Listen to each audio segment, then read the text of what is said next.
A students are the academics, B students are the bureaucrats, and C students are the capitalists. Now, this book starts with a story that ended up playing a big role in the election of the US presidential election of 2012. And now this was the whereby President Obama was going against candidate Romney. Now the issue of today was that Obama earned 3 million in income and he paid 20.5% in taxes. While on the other side, Mitt Romney earned 21 million and paid 14% in taxes. Now, this made people very angry in the 2012 US presidential election. But the question is, why? Why did Obama pay more tax on a significantly lower tax than candidate Romney? And now, Kiyosaki explains that the reason is because of the cash flow quadrant.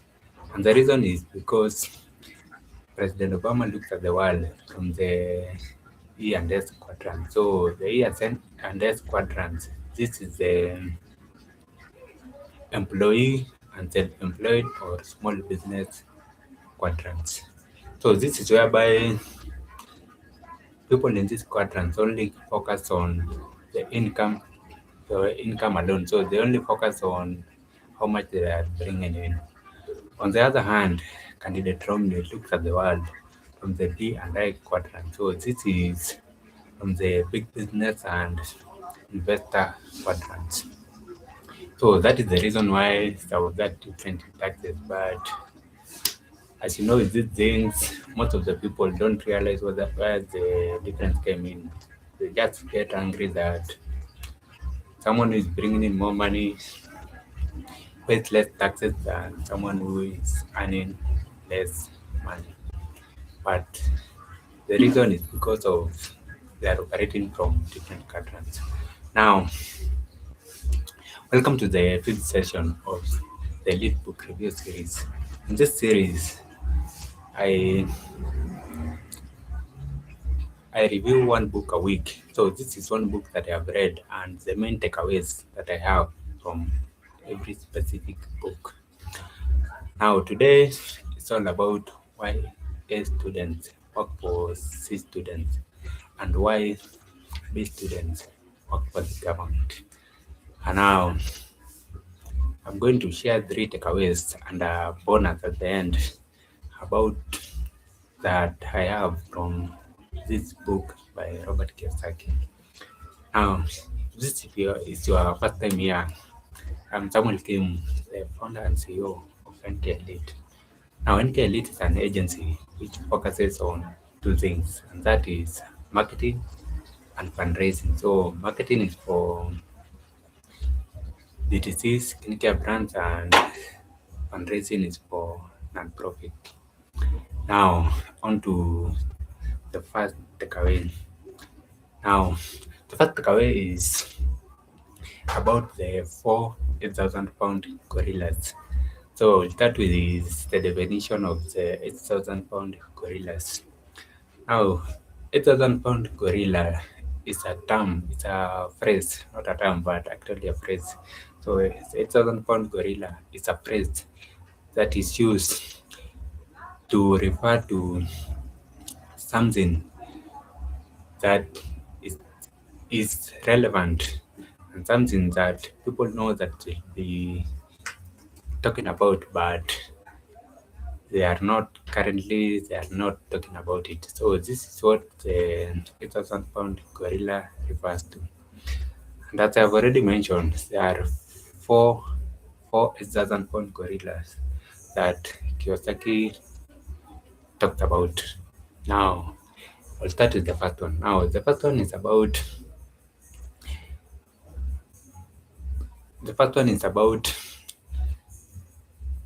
baby boomers. And now this one is about baby boomers who will be living longer than every other generation that has come before them.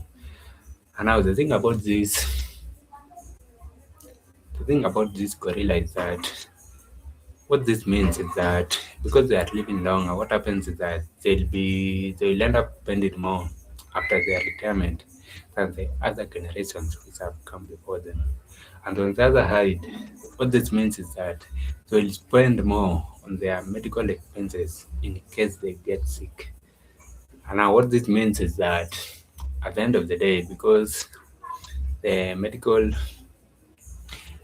the medical insurance is underfunded, what this means is that it will end up increasing the taxes that people will be paying at the end of the day.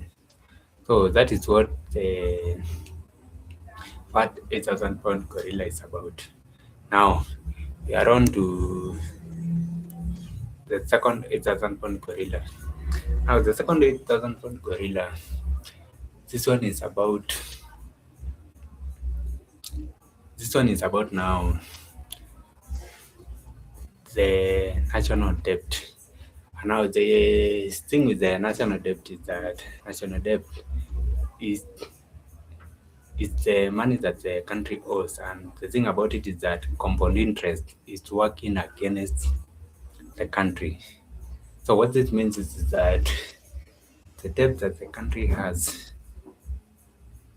is accumulating interest. And now that interest will end up being paid by that country. And as you know, the people who end up paying that debt is the citizens of the country through taxes. So what this means is that the more money that is borrowed and the more interest that is accruing on that debt, the more that people will end up paying in taxes. So what that means is that taxes will be increased so that this debt can be serviced.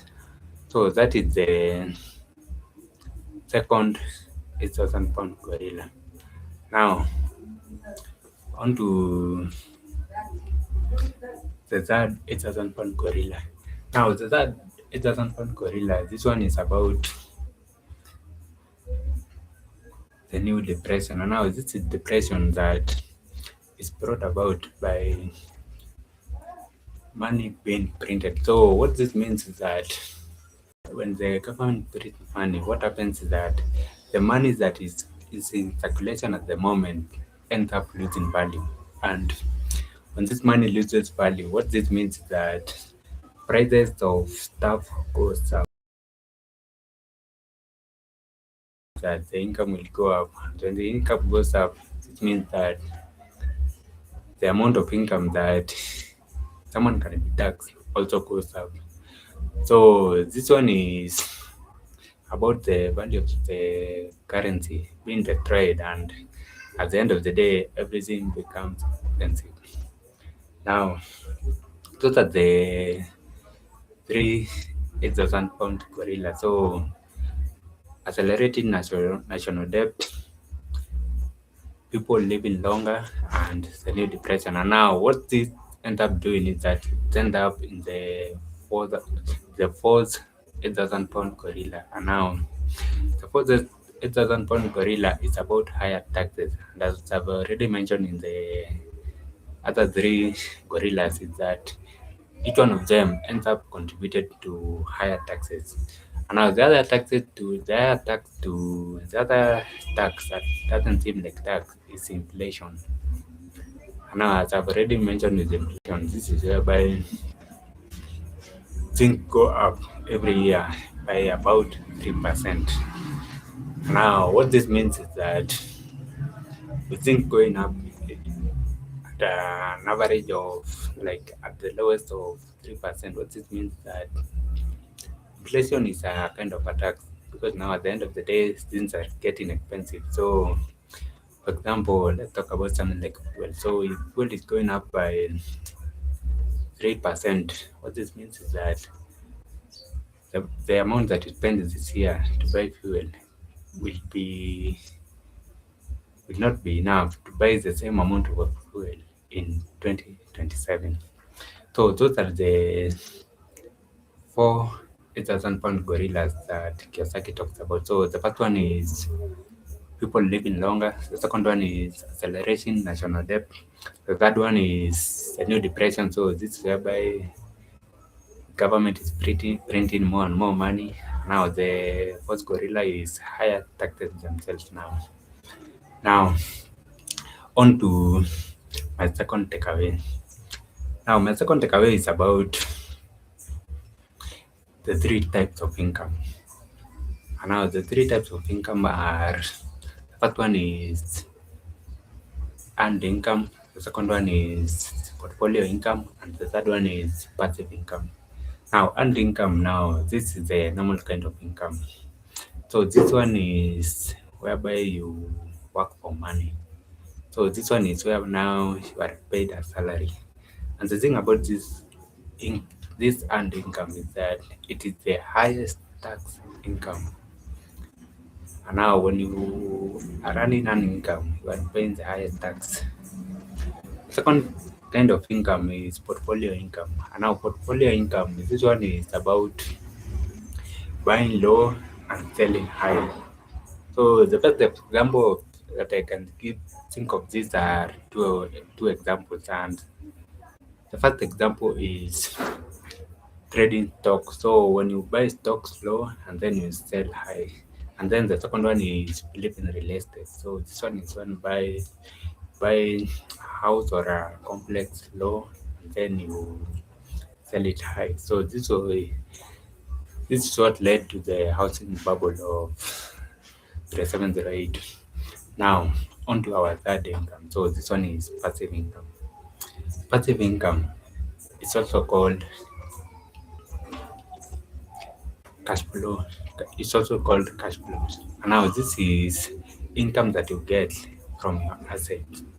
So an example of this you can think of this is the rent that you receive as the owner of a multifamily complex. So that is that kind of income that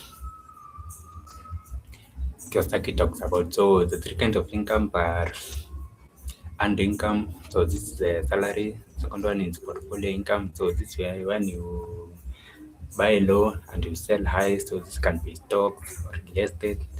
And then the third kind of income is passive income. So this is the income you get from your assets. So for example, the rent that you get from a multifamily complex. Now on to other takeaway. The third takeaway, this one is about intelligence. And now Kiyosaki said the example of a coin, and now he talked about not just seeing only the two sides of a coin. So the two sides of a coin are the tail or the head. So the tail is whereby the tail and the head, this is whereby you end up with a wrong or right mentality. So this is whereby you find people saying, hey, you are wrong and I am right, or this one is wrong or this one is right. So intelligence now is about going beyond that. And now when you go beyond that, it's when you stand on the edge of the coin. And the edge of the coin is whereby you are seeing things as you are seeing the good side of something, and on the other side you are seeing the bad side of something. Now there are three examples that I find relevant here that I will give to illustrate what I mean by three sides of the coin. So for example, there's this idea that debt is bad and that you should get out of debt. So the way Kiyosaki looks at this is that this is only one side of the coin. So one side of the coin is that debt is bad, and now debt is bad if you are using it to fund your lifestyle or to acquire liability. So that is one side of the coin that shows that the debt is bad. When you stand on the edge, you look at the other side. The other side of the coin is whereby you see that debt is good. And now this is when you use debt to acquire asset. But now not just acquire asset, but to acquire cash flowing assets. So these are assets which are generating money at the end of the day. So for example, if you take debt to buy a matatu that at the end of the day is producing income that is paying you as the owner, that is paying the driver, and the conductor, and income that is buying fuel for the matatu, and at the end of the day, income that is servicing the debt that you took so that you can acquire the matatu. So that is good debt. Another example of good debt is real estate. So this is whereby you borrow money, you acquire, let's say, a multifamily complex, or let's say one multifamily complex with 200 units, and then you use the income that you receive at rent to pay off that debt. You use that income to maintain that property, and now you also use that income to pay yourself. So that is a good side of debt. So those are the two sides of the debt. So when you stand at the edge, you can see the good side of debt, the bad side of debt. Another example of intelligence is about entrepreneurship. Now this is whereby you have the small business owner, and then you have the big business owner. So the small business owner, this is a business owner in the S quadrant. And on the other side, a big business owner is a business owner in the big quadrant. So what happens with these business owners is the one simple things that end up making a very big difference in terms of income and in terms of who is involved. And the difference is that for a small business owner, he only take on a problem that he can solve. So he doesn't take a bigger problem that he can solve. On the other hand, a big business owner, this is a business owner who takes on impossible projects. So this is a project that he cannot solve himself. And the way he ends up solving this problem is that he hires people to come and solve the problem, or it partners with people so that together they can solve this problem. So those are the two sides of the entrepreneurship coin. So you can be a small business owner, or you can be a big business owner. So a small business owner will only be taking on a problem that you can solve. But on the other hand, for a big business owner, you'll be taking on a problem that you can know that it's impossible to solve. And now by taking on that problem, either you hire people to help you solve that problem, or you partner with others so that you can solve that problem. Now on to my third example of the three sides of a coin. Now the third side of three sides of a coin is taxes. So so the thing with taxes is that there are two sides of taxes, because most of the time people look at tax as this big thing that you can never avoid in life. But there are two sides of the coin.